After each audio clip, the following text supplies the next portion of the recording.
Hello everyone, my name's Vanessa and I'm your homeschool narrowboat teacher. And at the moment I'm practicing my steering. That's something that I'm working on at the moment so I don't crash into things. Oops, look, I just took my mind off the ball again. As soon as I find somewhere to moor, then we can begin our lesson. I'm looking carefully for somewhere along the towpath. Can you see? And Zephyr's looking because she's desperate to get off. Don't think she trusts my driving either. Today's lesson we're learning all about how to identify a noun. It's much better to watch this lesson after the video that I have put up on my channel on how to identify a verb, because we can use that skill to help us identify a noun. But let's have a look at the information. Nouns are people, places and things. That's one way of looking at it, but also nouns are the object and subject of the verb. Now, just to confuse us, as often we find, there are so many different types of noun. But do not panic. You are not expected to be able to identify what a noun type is at Key Stage 2, but you will be familiar with a couple of the noun types. Let's have a look and see. There are proper nouns, abstract nouns, common nouns, concrete nouns, compound nouns, collective nouns, countable nouns and uncountable nouns. You are going to probably come into contact a lot with proper, abstract, common, concrete, possibly collective nouns at this stage. And in my lesson today, I am going to be talking about proper nouns, and we are going to have common and concrete nouns, and there is a compound noun in my lesson today. But remember, don't worry, as long as you understand how to identify a basic noun, it doesn't matter what group they belong in at this stage. I think we're ready to identify how to find one. So, step 1, you read the sentence. Step 2, you find the verb. And this is why the lesson on how to identify a verb is really useful. Because once you've found your verb, you then check who is doing the verb to find the subject of the sentence. Who is the sentence about? And sometimes the subject of the sentence is a noun.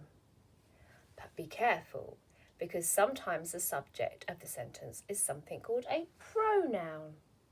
And even though the word pronoun has the word noun in it, a pronoun is not a type of noun. Because it's not a P. See, proper is the nearest in terms of the spelling, but pronoun is not a type of noun. And I'm going to talk about what a pronoun is in a moment. So after you found out the subject and you thought, actually, yes, it is a noun in this example, you then find the object of the verb. So what people are doing the verb, what places are they doing the verb in, and are there any things they're doing the verb with? So the verb helps you identify the objects of the verb, and that is your noun, the people, places and things.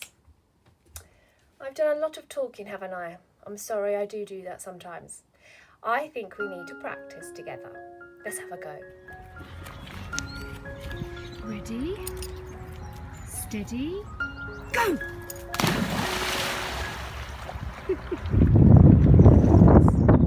I've got 3 sentences here. Let's take the first one. So we read the sentence, Grandma had been busy writing cards. And then we find the verb. Now remember, if you've watched the video on how to find a verb, you'll know that the verbs in the sentence are had been and writing. They are our verbs. So then check who had been writing. So the who in this sentence is Grandma. She had been writing. So Grandma is our first noun. And Grandma is an example of a proper noun. It's the name of the character in the story, so she has a capital letter. It's also a capital letter because it's the beginning of the sentence. But proper nouns are types of noun. So we found the who, so now we need to find the objects of the verb. So what had Grandma been writing? Grandma had been writing cards. So our next noun is cards. And this is just the things part of our toolkit. So Grandma had been busy writing cards. We read the sentence, we found the verb, and we asked who is doing the verb and found the subject noun. And then we said, what are they doing the verb with, or what are they writing? And we found the object noun, cards. So those are our two nouns. Let's try a second sentence together. The old lady summonsed the dog and the duck to a meeting on the stern deck. So this refers to Grandma, but instead of saying the word Grandma again, we've got the words the old lady. So we've read the sentence, and now we need to find the verb. Well, the verb in the sentence is summonsed. So we've found the verb. What do we have to do next? Have a look.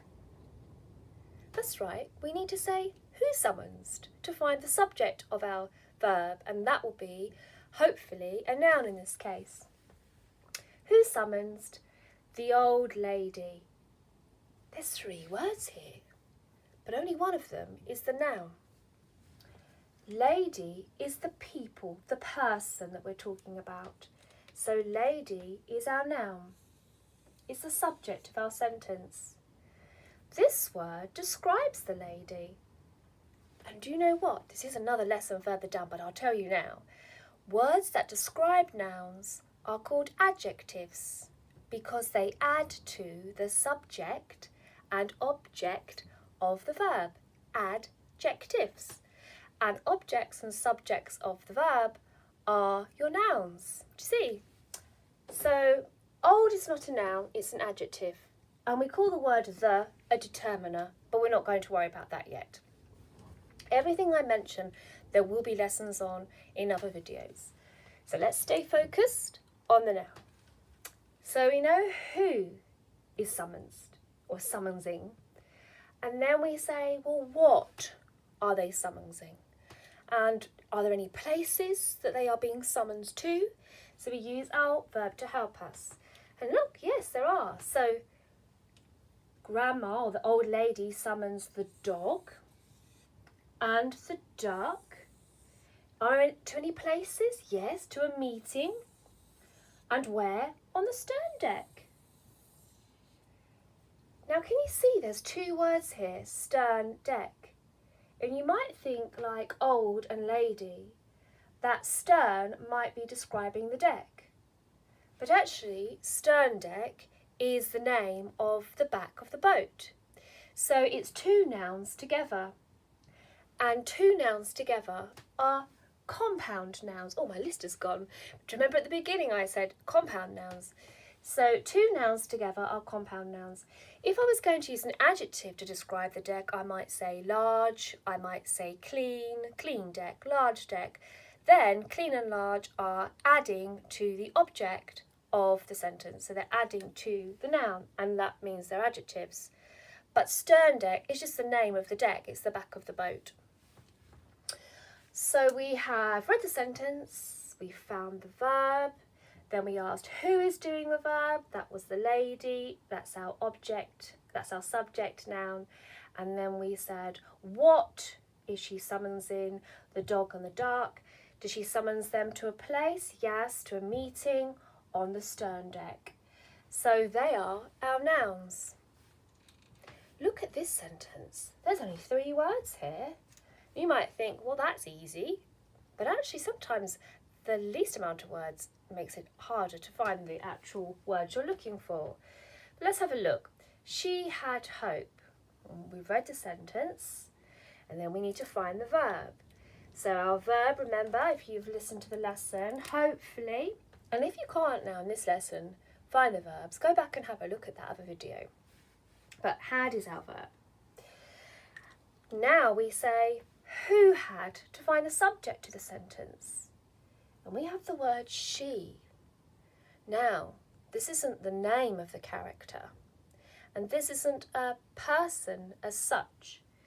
This word is being used to replace the name Grandma in the story, or lady. So she is Grandma and lady, but instead of using the proper noun Grandma or the noun lady, we have substituted it with a word called a pronoun.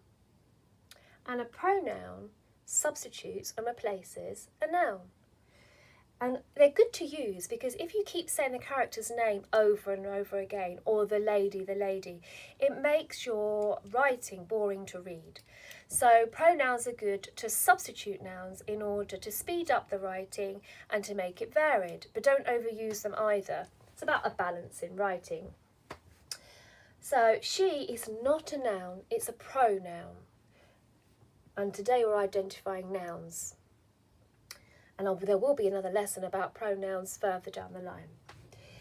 So, did she have anything though? Is there anything that she had? Well, yes, she did have something. She had a thing. She had hope. And I'm going to just put a circle around the noun there to identify that is what she had. She had hope. So it's the object of the verb. It's something that she had. And you can't see hope. So we call that an abstract noun. Things that you can have like happiness, sadness or hope. You can't see them. They're not concrete. You can't hold them. So they're called abstract nouns. But that's what she had. She had a thing. She had hope.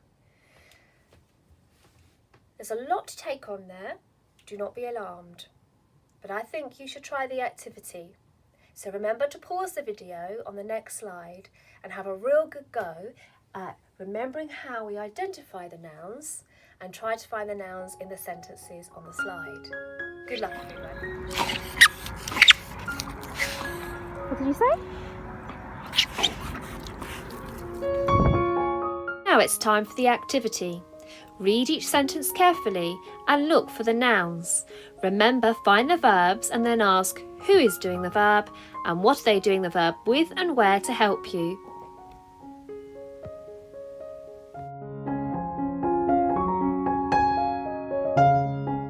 And now it's time for the answers. In the first sentence, the nouns were Labrador and mistress. In the second sentence, the nouns were grandma and sandwich. And finally, in the last sentence, the nouns were boat and friendship duck. So how did you get on? Why don't we lock in our learning to make sure we definitely know how to identify nouns? Today we worked really hard on identifying nouns. We know that they are people, places and things in a sentence. They're also the object and subject of the verb. There are many types of nouns, but we looked at just how to identify them by reading the sentence, finding the verb, and then asking who is doing the verb and what are they doing the verb with. And we found the object and subject of the verb. Those are the nouns. Be careful though, because sometimes the subjects can be pronouns. Well done everyone, I'm really proud of you. Time for Zephyr's Learning Lab. She would really like you to look out for nouns in sentences. Create arty times table posters that you can put up around your room. Make a kite and test its flight. And finally, can you draw a map of the world and label all of the continents and oceans? I bet you can. Enjoy your learning until the next lesson. Take care everyone.